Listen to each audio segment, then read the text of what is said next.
Hello, good morning student. Myself BK Maurya. Today we discuss about in animal kingdom phylum Porifera. तो आज हम discuss करेंगे phylum Porifera में पाए जाने वाले जितने भी एनिमल्स होते हैं। तो यहाँ पर हम आपको बता देते हैं कि ये आपका होगा phylum Porifera.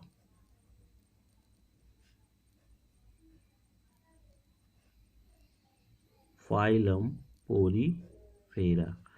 Phylum Porifera are those animals which contains many nucleus, many small minute pore to the all surface of the body. So it is called Porifera animals. यानी इसको हम एक प्रकार से कह सकते हैं कि it is pour bearing animals. क्या होते हैं? इनको हम पोर बियरिंग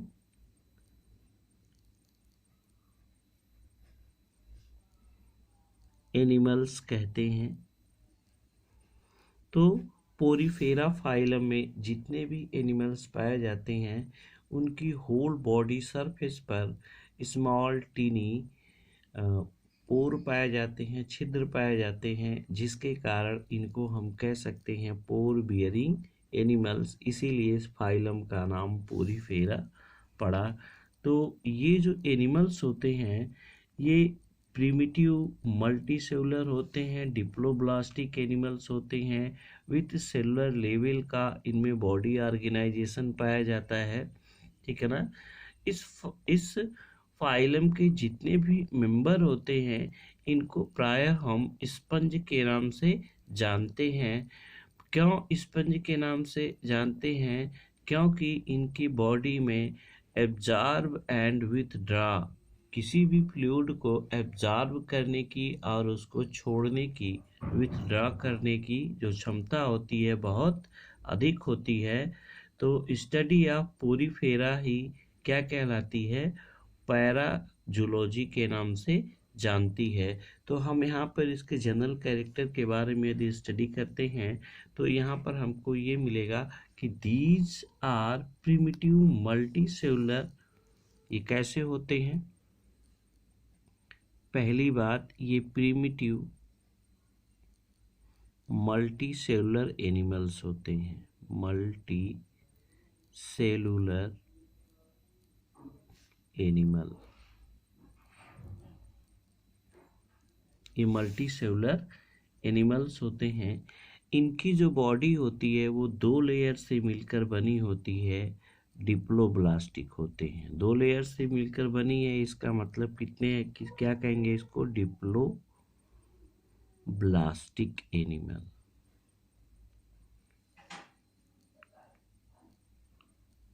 इनको हम डिप्लोब्लास्टिक एनिमल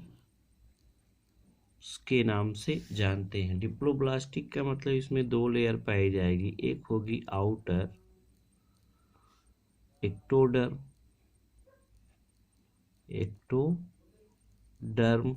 और जो इनर जो होगी उसको हम कहेंगे एंडोडर्म की बनी होती है। ठीक है ना। अब इसमें सेलुलर लेवल का बॉडी ऑर्गेनाइजेशन पाया जाता है। इसके अंतर्गत फाइलम पोरीफेरा में जितने भी एनिमल्स होते हैं, प्रेजेंट होते हैं, उसमें cellular level of body organisation, cellular level of body organisation, इनमें सेलुलर लेवल का क्या होता है? बॉडी ऑर्गेनाइजेशन पाया जाता है। ठीक है ना। और इस मेंबर यानी the phylum Porifera and these animals are called as, these are also called sponge. इनको हम क्या कहते हैं? स्पंज के नाम से जानते हैं। जो पोरीफेरा के जितने भी एनिमल्स होते हैं इनको हम स्पंजेस के नाम से जानते हैं। इनको स्पंज क्यों हम कहते हैं? स्पंज इनको इसलिए कहा जाता है बिकॉज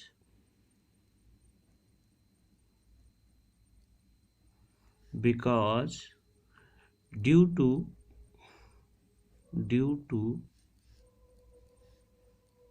their ability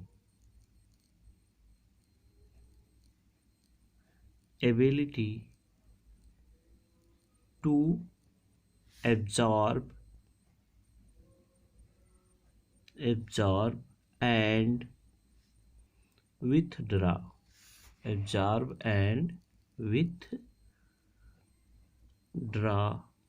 या withhold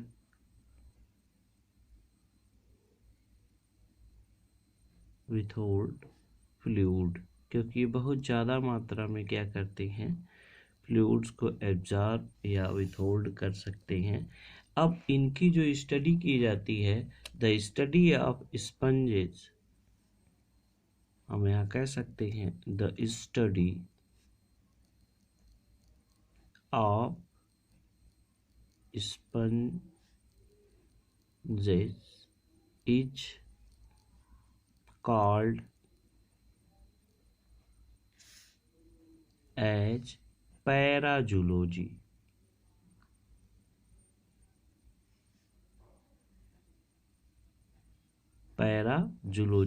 तो पैराजूलॉजी के अंतर्गत हम किसको स्टडी करते हैं, जितने भी स्पंजेज हैं उनको हम स्टडी करते हैं। अब दूसरी पॉइंट है कि इनका हैबिटाट क्या होता है। तो अगर हम कह लें इनका हैबिटाट क्या होता है, हैबिटाट की बात अगर हम करें तो ये जो इनका हैबिटेट होता है स्पंजेज का, जितने भी स्पंजेज होते हैं ऑल आर एक्वाटिक, सभी कैसे होते हैं, ऑल आर एक्वाटिक, सभी जल में पाए जाते हैं। All are aquatic, generally marine होते हैं ये, हम यहाँ कह सकते हैं जनरली मैरीन, सभी कैसे होते हैं, मैरीन में या समुद्री जल में पाए जाते हैं, खारे पानी में, मैरीन, ठीक है ना। और कुछ फ्रेश वाटर स्पंज होते हैं, जैसे हम कह लें and some are fresh water, few fresh water यानी मीठे जल में पाए जाते हैं। एग्जाम्पल के तौर पे हम स्पॉन्जिला को ले सकते हैं। स्पॉन्जिला ये फ्रेश वाटर स्पंज के नाम से जाना जाता है। स्पॉन्जिला जो है वो किस नाम से जाना जाता है, फ्रेश वाटर स्पंज। कुछ जो स्पंज होते हैं उसको हम फ्रेश वाटर स्पंज कहते हैं, और उनमें सबसे अच्छा एग्जाम्पल आपको मिलेगा स्पॉन्जिला फ्रेश, और ये सभी एक्वाटिक में पाए जाते हैं, यानी जल में पाए जाते हैं। अब इनके बॉडी का जो स्ट्रक्चर होता है वो कैसा होता है, स्ट्रक्चर ऑफ बॉडी या उनकी बॉडी कैसी होती है, ठीक है। इनकी जो बॉडी होती है मोस्टली एसिमेट्रिकल होती है। कैसी होती है, मोस्टली एसिमेट्रिकल होती है। एसिमेट्रिकल, इनकी बॉडी कैसी होती है, एसिमेट्रिकल एनिमल्स होते हैं, ये एसिमेट्रिकल एनिमल्स होते हैं। और दूसरी बात ये है कि sponges have a water transport canal system, इसमें जो होती है कैनाल सिस्टम प्रेजेंट होती है, कैनाल सिस्टम प्रेजेंट होता है। उस कैनाल सिस्टम को हम स्पंजोसील कैविटी के नाम से जानते हैं। क्या कहते हैं, स्पंजोसील कैविटी। ये जो कैनाल सिस्टम होता है उसको हम क्या कहते हैं, स्पंजोसील कैविटी, उसको हम क्या कहते हैं, स्पंजोसील कैविटी के नाम से जानते हैं। तो स्पंजेस हैव वाटर ट्रांसपेरेंट या वाटर ट्रांसपोर्ट कैनाल सिस्टम, तो इसमें कैनाल सिस्टम प्रेजेंट होती है और इस कैनाल सिस्टम को हम स्पंजोसील कैविटी के नाम से जानते हैं। तो इसका सबसे पिक्यूलियर कैरेक्टरिस्टिक फीचर ये होता है कि इसमें स्पंजोसील कैविटी पाई जाती है, ठीक है ना। और दूसरी बात ये है कि इसकी बॉडी में वाटर इंटर करता है एक माइन्यूट पोर के द्वारा। जैसे कोई स्पंज की बॉडी है, उसमें वाटर जो इंटर करेगा एक माइन्यूट पोर के द्वारा क्या करता है, इंटर करता है। वो माइन्यूट पोर क्या कहलाता है, ऑस्टिया के नाम से जाना जाता है। तो इसमें हम कह सकते हैं water enter through a minute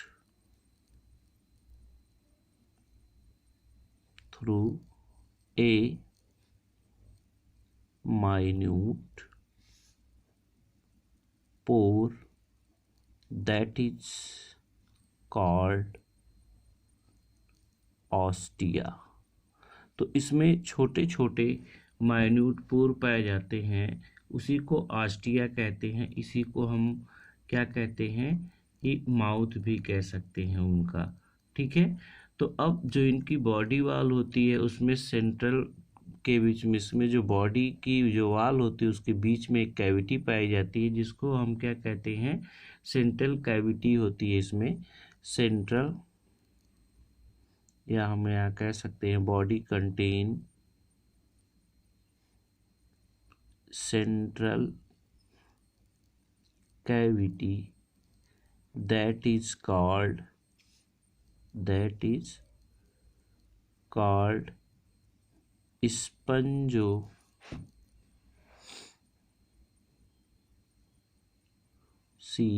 cavity, ठीक है ना। उसको हम क्या कहते हैं, स्पंजोसील कैविटी कहते हैं, ठीक है। और स्पंजोसील कैविटी आउटसाइड में ओपन होती है। तो जहाँ पर स्पंजोसील आउटसाइड में ओपन होती है तो उसको हम कहते हैं, एक बड़ा पोर होता है जिसको हम कहते हैं आस्कुलम। तो इसमें आस्कुलम प्रेजेंट होता है। क्या होता है, आस्कुलम, ठीक है। तो बॉडी कैविटी की जो ओपनिंग होती है उसके लास्ट में एक पोर पाया जाता है जिसको हम कहते हैं आस्कुलम, ठीक है ना। From where respiratory exchanges and जो वेस्ट होते हैं ये इनके बॉडी से रिमूवल हो जाते हैं, ठीक है। The osculum is the special kinds of pore in which water come out from their body and helpful for food gathering, respiration, exchange and removal of wastage।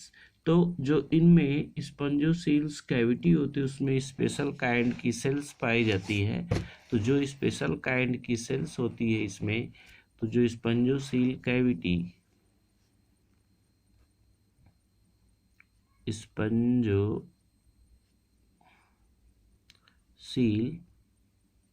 Cavity internally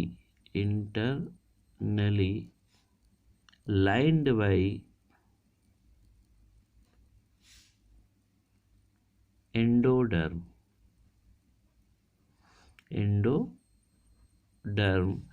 and यहाँ हम कह सकते हैं एंड एंडोडर्म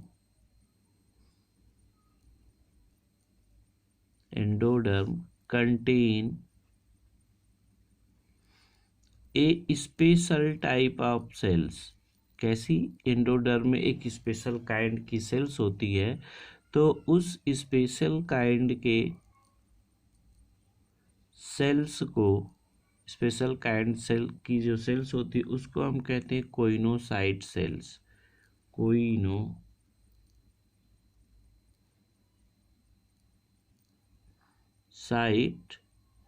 सेल्स कहते हैं। तो स्पंजोसेल्स का एक ये भी पिक्यूलियर कैरेक्टरिस्टिक फीचर होता है कि स्पंजोसेल्स में जो एक स्पेशल काइंड की सेल्स होती है जिसको हम कोइनोसाइट सेल्स कहते हैं, और ये कोइनोसाइट सेल्स को हिंदी में कीप सेल्स के नाम से जाना जाता है और इसका स्ट्रक्चर कुछ इस प्रकार से होता है। ये इस प्रकार की स्पेशल काइंड की सेल्स पाई जाती हैं कोइनोसाइट सेल्स। ये फ्लैजिलेटेड सेल्स होती हैं जो इसके कैनाल सिस्टम के इंटरनल वॉल पर क्या होती हैं, लगी होती हैं।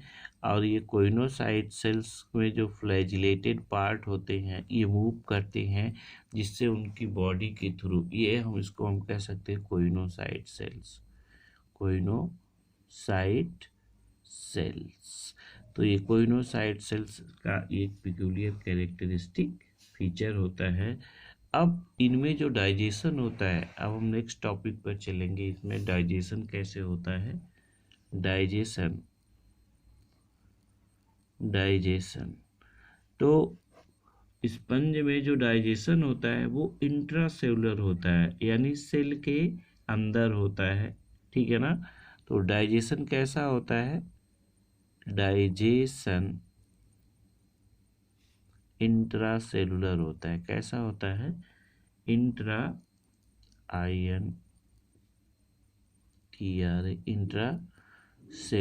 डाइजेशन होता है। यानी फूड वैक्यूल्स में हमें कह सकते हैं कि फूड वैक्यूल में, कैविटी में नहीं होता है। इसका डाइजेशन कैसा होता है, इंट्रासेलुलर होता है। गैसियस एक्सचेंज किसे होते हैं, तो यहाँ पे हम लिख सकते हैं कि जो गैसियस एक्सचेंज होता है, गैसियस एक्सचेंज, इनकी बॉडी में जो गैसियस एक्सचेंज होते हैं वो उनको जनरल बॉडी सरफेस से होते हैं। कैसे होते हैं, general body surface. Gaseous exchange इनके जनरल बॉडी सरफेस से किया जाता है, एक्सक्रीशन थ्रू बॉडी सरफेस। और गैसियस एक्सचेंज जो होता है इनके जनरल बॉडी सरफेस से, यानी रेस्पायरेशन जो होता है वो इनके जनरल बॉडी सरफेस से होता है। वेस्ट मटेरियल्स का ट्रांसपोर्ट यानी एक्सक्रीशन, एक्सक्रीशन की अगर हम बात करें तो एक्सक्रीशन भी इनके जनरल बॉडी सरफेस से होता है, जनरल बॉडी सरफेस। एक्सक्रीशन इनके जनरल बॉडी सरफेस से होता है। और अगर हम लोकोमोशन की बात करें तो इसमें ये सेडिमेंट्री होते हैं और इनमें लोकोमोशन जनरली क्या होता है, एब्सेंट होता है। तो ये सेसाइल्स होते हैं। और इनमें जो स्केलेटन होता है, स्केलेटन, तो स्केलेटन जो होता है वो जो मेडअप बना होता है, इसमें स्केलेटल सिस्टम पाया जाता है। स्केलेटन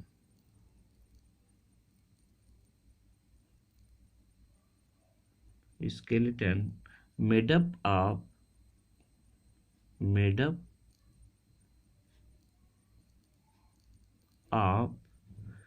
स्पाइक्यूल्स, स्पाइक्यूल्स कांटे जैसी संरचना होती है। स्पाइक्यूल्स के होते हैं ORR, इसको हम कहते हैं स्पंजिन फाइबर,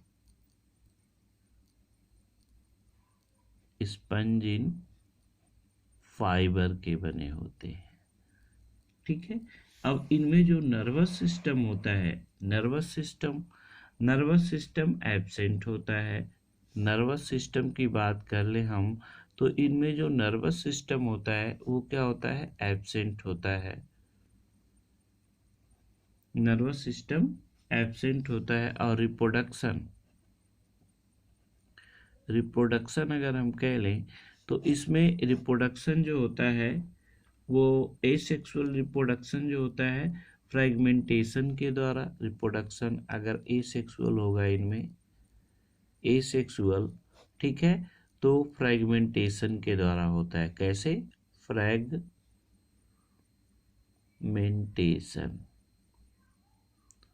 ठीक है। और एक होता है जिसको हम कहते हैं गेम्यूल का फॉर्मेशन, ये करते हैं। कैसे, गेम्यूल्स का ये फॉर्मेशन भी करते हैं जो एसेक्सुअल रिप्रोडक्शन के बाय गेम्यूल्स।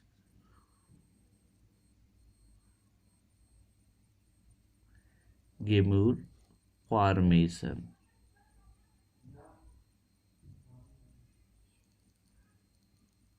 ठीक है। ये गेम्यूल का फॉर्मेशन आपका साइकान में होता है, स्पंज में, ठीक है, साइकान स्पंज में। तो ये चीज़ है इसमें सेक्सुअल रिप्रोडक्शन। और सेक्सुअल रिप्रोडक्शन जो होता है इनमें, तो जितने भी स्पंज होते हैं वो हर्माफ्रोडाइट होते हैं, यानी एग और स्पर्म सेल्स इसमें प्रोड्यूस होंगे। और एग सेक्सुअल रिप्रोडक्शन में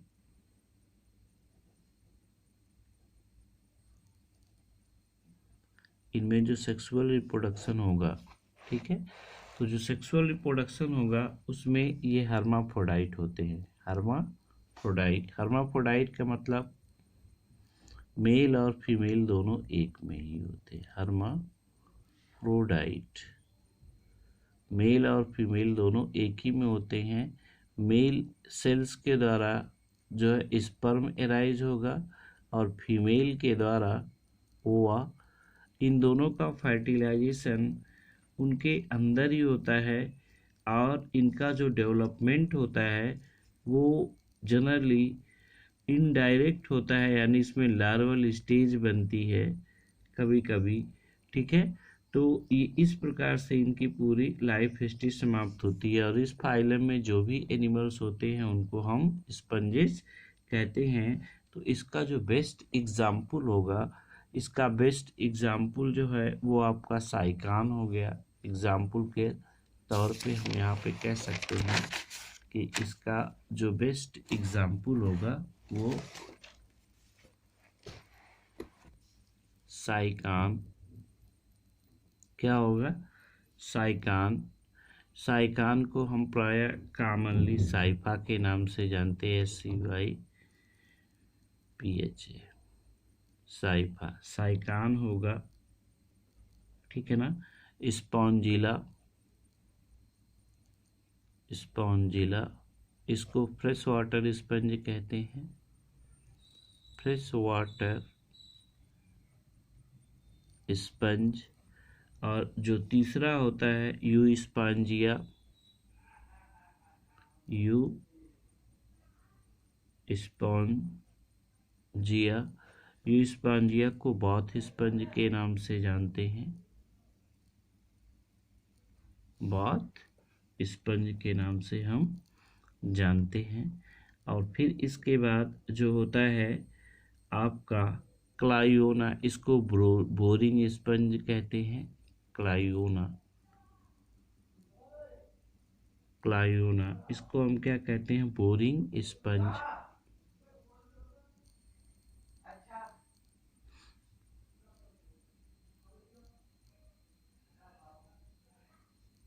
इसको हम बोरिंग स्पंज के नाम से जानते हैं, क्योंकि ये हार्मफुल होते हैं। और इसको बोरिंग स्पंज इसलिए कहते हैं क्योंकि जो ये पर्ल इंडस्ट्री होती है ये सीप के सेल्स के अंदर छेद कर देते हैं, यानी छेद कर देते हैं, बोर कर देते हैं उसको, इसीलिए इसको हम क्या कहते हैं, बोरिंग स्पंज। तो साइकान, यू स्पंज या स्पॉन्जिला, ये इसके क्या हो गए, एग्जाम्पल हो गए। तो next day we discuss about phylum Coelenterata. I hope you understand. तब तक के लिए धन्यवाद।